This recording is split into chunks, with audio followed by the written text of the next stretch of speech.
thank you all for being here. I'm really excited to talk today because it's all about me. And my sign says so. So in September, we really are talking about community service. And to be of service, that may sound kind of strange. It's all about me. Well, service isn't really all about me. It's all about the other. And yet to get there, it really is to understand yourself. And so I was trying to think of what's a good way to talk about it's all about me. You know, what about our consciousness? How many of you have taken financial freedom? Oh, so you can get up here and help me talk today. So we're going to talk about the 4 kingdoms of consciousness because that really is all about us. And as I was practicing this morning and kind of reviewing what I was going to say, I kept thinking, ooh, you haven't been hanging out in the consciousness you thought you were hanging out in. Because it's choice. It's not like the 4 consciousnesses don't exist within us. All 4 do. And we are going to play all 4 of them. I promise you. You will go through all 4. However, where are you building your house? Where are you hanging out the most? And so I'm also going to refer to, as I talk, something about driving your bus. When I say that, do you know what I mean? Driving your bus is who is motivating you. Because if your subconscious mind is motivating you, who's sitting at the wheel of that motivation? That's what I mean when I talk about who is driving your bus. So the first kingdom of consciousness, now remember, we were all babies once, so we all started here, did we not? Because the first kingdom of consciousness is everything is happening to me. And when you're a baby and you cry, everything happens to you. You get fed, you get changed, you get set somewhere to play. And the idea is your consciousness will grow and you'll grow out of that. However, we also know sometimes that Viola and Vigo, my victim consciousness names, depending on if you're male or female, they sometimes like to come back. Because remember that a lot of our opportunities in life come from reactions that we have that were set into play when we were like 2. Maybe 3. And so victimhood consciousness is everything is happening to me. Poor me. Everything's happening to me. It's everybody else's fault.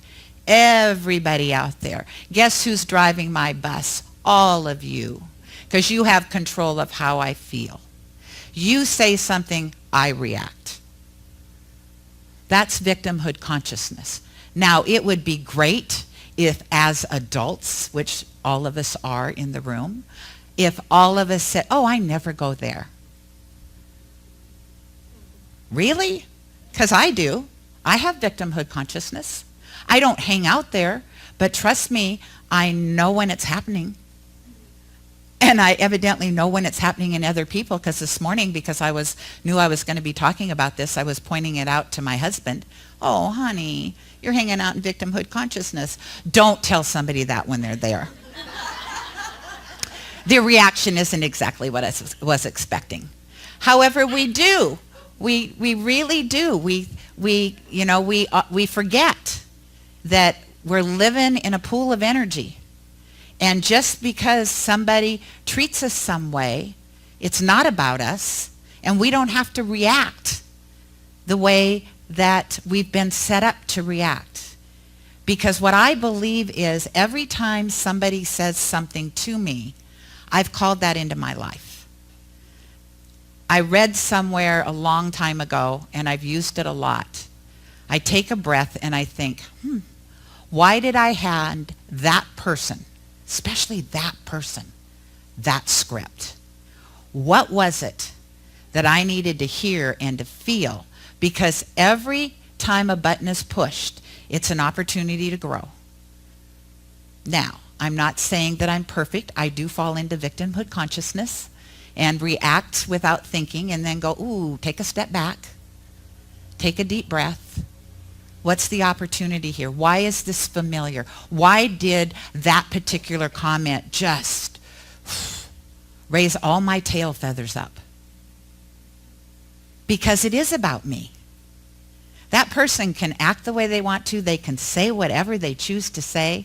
They have no control over how I perceive what they said or how I react. That is about me.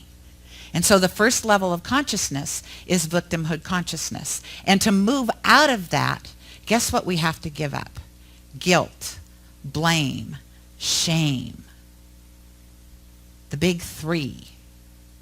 Sometimes we're really good at giving that up. And then sometimes I've learned in programs, halt. When you're hungry, angry, lonely, tired, guess what happens? You fall back into your 2-year-old behavior. And then somebody's going to say something to you and, ooh, watch out. Watch out. And we all behave like that. Every single one of us. And it's to just recognize it and go, okay, I'm in victimhood consciousness. What is that about? What is it here that I'm supposed to learn? So when we give up guilt and shame and blame, we move into the second kingdom of consciousness. The first one, by the way, is called slow creation, because you're not doing a whole lot of creation when you're giving away your power to everybody around you. So the second one is everything happens by me. I am so powerful. Everything's done by me. So this is solo creation, which after you've been in this teaching for a while, you'll learn probably isn't ever really happening. Because I believe there's something always in play. It's how we choose to use it. But solo creation is when we start to feel a little bit of awakening. The first time I walked in to a Science of Mind church, a place like Genesis, it was about me. I knew why I was there. I wanted to change my life. I didn't know exactly why I'd walked into that particular church at that particular time. I knew I just needed a big change, and I hadn't been to church since I was 11. So that was a huge change just walking through the door. And so then you walk in and you're like, oh, okay. This doesn't sound so churchy. This sounds kind of cool. I could use some of this. And then you think, oh, okay, I'll sign up for a class, which is, by the way, the class that Karen's teaching, and Kim, Beyond Limits. It's the first class we teach, and it's an opportunity for you to either reintroduce yourself or to ignite something within you, or to learn because you've never walked into one of these centers before. What is it we actually believe here? What is it we teach? What do we mean? What did Ernest Holmes mean when he said, change your thinking, change your life? It sounds so simple. I'm still practicing. So simple. Really, that's all I have to do, change my thinking. Oops, there's that thought I had when I was 2. We are funny. This is what I say to my husband all the time when he gets wrapped up in his stuff. Oh, aren't we funny people? Aren't we funny people? We worry about people who drive in the carpool lane and they only have one person in the car. We worry about people who are talking on their cell phones and we know they're going to get a $700 ticket. We worry about people who are in the line with 12 grocery items, it says, and they've got 20. Yeah, we do. We worry. We worry. And yet it's like, it's not really any of our business. Unless you're a policeman, then please arrest those people. I'm serious. I wish they had a policeman at the grocery store. Obviously, I worry a lot about this stuff. But it is, it's that, so they're saying that I can change my thinking and change my life. And yet there are practices that have to be done. There has to be a shift in your consciousness. And the first step is to get out of victimhood consciousness and get into this solo creation. Everything is done by me. And so we do funny little things. We create parking spaces for ourselves. And we're like, oh, look what I just did. I imagined there was going to be parking, and there was. And that's fabulous. But if you can do that and you're so happy, why aren't you imagining bigger things? I'm serious. We get so excited over this parking space. And yet, oh my goodness, if I really intended financial good in my, oh no, I can't, I'm not worthy of financial good, so I'm not going to go there. Because see, that's what stops you. That's what stops you. Parking spaces, I deserve a parking space. Everybody deserves a parking space. I deserve wealth in my life, or I deserve, lots of friends, or I deserve a loving spiritual community. Oh, no. I certainly do not deserve that. And so if you feel that, then please take that class, because you do deserve it. You're God in form. How dare you think you don't? And when you get up to that thing of, I love Edwene Gaines. How many of you have seen her live? She's bossy. She is bossy. She's got this 4 spiritual laws of abundance or prosperity, 4 spiritual laws of prosperity, and she tells you what the 4 spiritual laws are, and then people will stand up. I don't understand this. They will stand up and challenge this woman. I'm telling you now, if you ever go see her, don't stand up. She is hard. She will tell you, oh, I'm sorry, God must not love you then. Loves everybody else, must not love you. Because all you have to do is practice these 4 laws. It's kind of like with the 4 agreements. It's kind of like with this philosophy. You have to keep practicing. And sometimes you're going to step back and go, oh, there I am in victimhood consciousness. Oop, there I am in solo creation. Because what we learn in the first class is, yes, it's all about you, and yet we believe here that you're God in form, that there is a piece of the divine that lives within you, and it's magnificent, and it knows the truth of who you are. It's that thing that we call the soul that is everlasting, always has been, always will be, is right here and right now in this form. And when you get that, it's like, oh, really?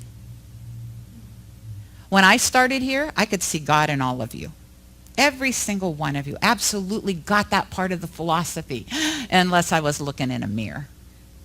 And then I was like, oh, certainly not. Everybody but me. Everybody but me. That really sounds special, doesn't it? And that was the brilliance of my minister, because that's what she said to me. Gayle, what makes you think you're so special that you get to sit outside that circle? I was like, what? I didn't say I was special. I said I wasn't worthy. Oh, she goes, oh, unworthy belongs in the circle. What makes you think? And so that's when we start to give up regret. Oops, wrong one, sorry. We start to give up, well, that's really interesting. Sorry. We start to give up self-will and control. Uh-oh. How many control freaks in the house? Yeah, come on. Really? There's only 10 of us?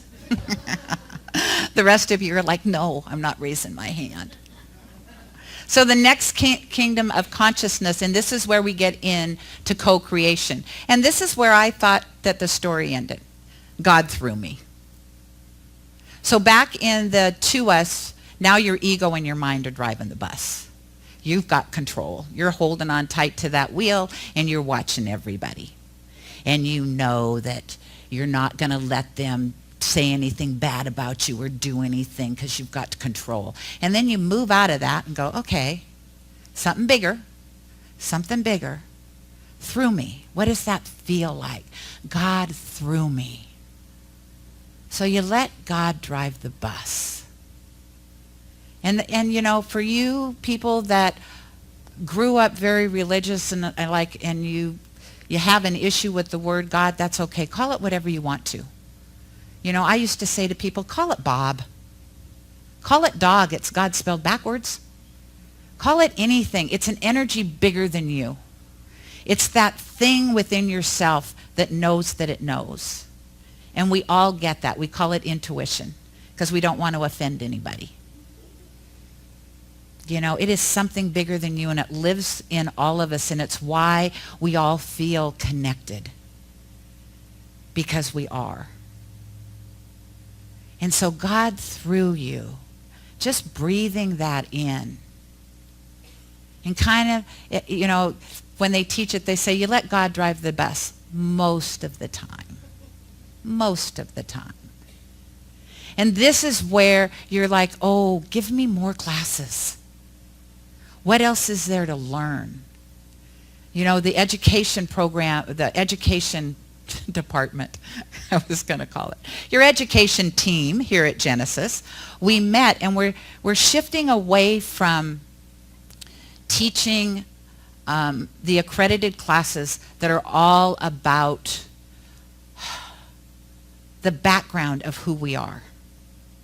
And that's important to know. And certainly if you do want to become a practitioner or a minister, you're going to take those classes. But what we decided people are hungry for is, how do I live this every single day? What do I do when somebody cuts me off on the freeway, or somebody, you know, says they don't trust me, or, you know, what do I do when life happens?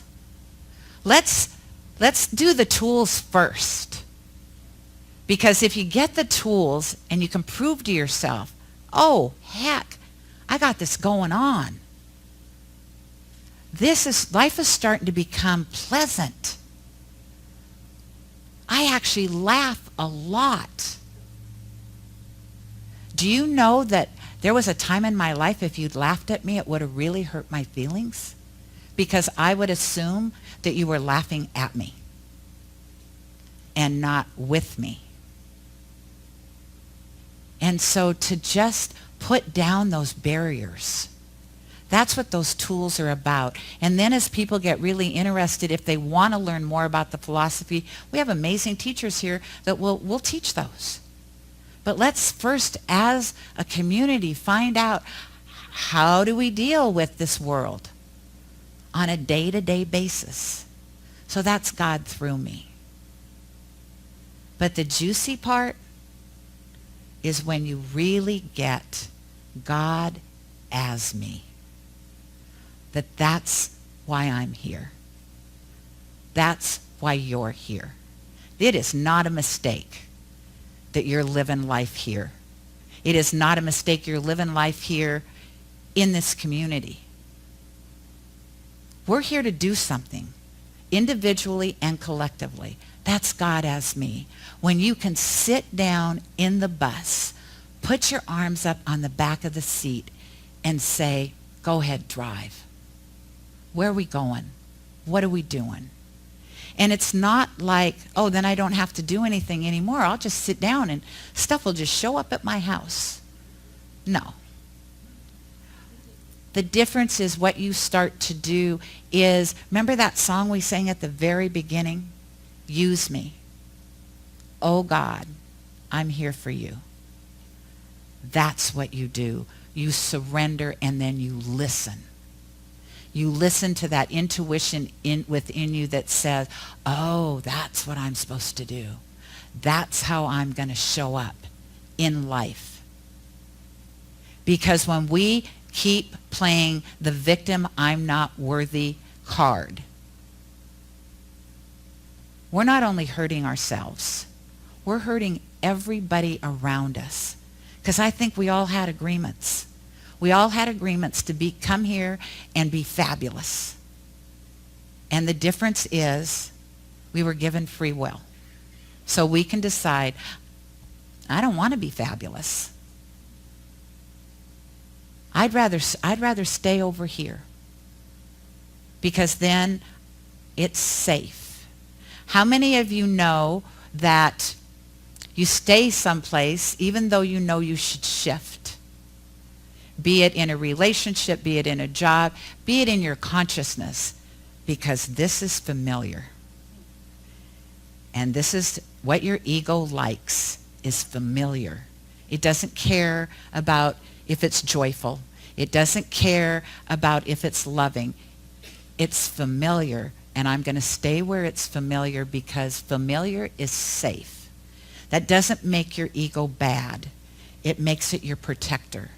So when you move from God through me to God as me, you don't get rid of your ego. First of all, that's impossible. Your ego is here for a reason. However, what if you promote it? What if you sit down one day in a meditation and say, hey, you have done such a fabulous job in my life. Here's what I'd like you to start doing right now. I want to be a minister at Genesis Global Spiritual Center. I want you to give me the courage to fill out the paperwork and send it in to candidate. I want you to give me the courage to show up when they tell you to show up and talk to a community where you don't know anybody. Go through this whole process. I want you to give me the courage to do that. Because here's what I found out about myself. I used to say to people, I don't compete. And I didn't. But it wasn't about I don't like to compete. I was afraid to lose. Because what would people think of me if I did something and then I didn't get it? Life is not a sure thing, people. You gotta take the leap. Because you'll never know how amazing you can be or your life can be if you continue to live in the box of safety. And this is a great place to practice and play. Really, it is. So the 4 kingdoms of consciousness, you have all 4. You're going to go to all 4. It's not like you're never going to go to one of them. You will. It's to recognize, oh, look where I am. So the first one is everything is done to me. I'm a victim. The second one is everything is done by me. I'm in control. The third one is God as me. That is that breath. God as me. I was really good with thinking that was it. God as me. And then I took financial freedom again and went, uh-oh, there's 4. I forgot. There's 4 kingdoms of consciousness. Oh, I got it backwards, didn't I? How come one of you didn't correct me? Were you not paying attention? God through me was the third one. God through me. See, I always got those mixed up because I thought that was pretty fabulous. God through me. Oh, heck yeah. I got it going on now. God through me. Yeah, no, take the next step. God as me. Really claim I am God in form. I am God in form. It's powerful. And again, if the word God doesn't work from you, figure out a word that does. Just know that you are powerful beyond your belief. That there is a power in the universe and it wants to be used as you. As you. That's why you've got it. That's why you're here. And so if you are playing small and you know you're playing small and you want to shift, go see a practitioner after service. Or look on our website and make an appointment and have a session with them. We are here to support and love you up. As practitioners, as ministers, as community members, that's what we've signed up for. So that, yes, change your thinking, change your life. How about if we change our thinking as a community and then we change the world to a place that is inclusive and loving and everything else that means oneness. So let's do that. And before we do that, let's pray. And so right here, right now, I know there is one life that is God's life. It is perfect. It is powerful. It is my life. It is your life. It always has been. It always will be. And it is right here and right now. And so just breathing that in. Remember last week, yawning. Oh. feeling that powerful presence in every cell of my being, feeling that connection to myself. It's all about me, myself, God as me, running that energy and knowing that, so then I can connect to everything outside of myself and see the good in all. And so knowing this, I know that we claim the truth of who we are. That we are Genesis, a spiritual community founded on unconditional love, and we are here to change lives, to open up and say yes to ourselves and to Burien and to Washington and to the world. For truly, if there is not a spot that God is not, then we got a lot of work to do. And so I just claim that and know that that is why I am here. And I know for you, if you choose, that is why you are here, to experience the divine as you in every moment of every day. So I just say thank you, Father, Mother, God, Spirit in me, for this moment, for this time, for this space, for this community. As I turn it over, I let it go, I let it be, knowing that as it is spoken, it is already so, it is done. So I just release, I let go, and together we say, and so it is. Namaste.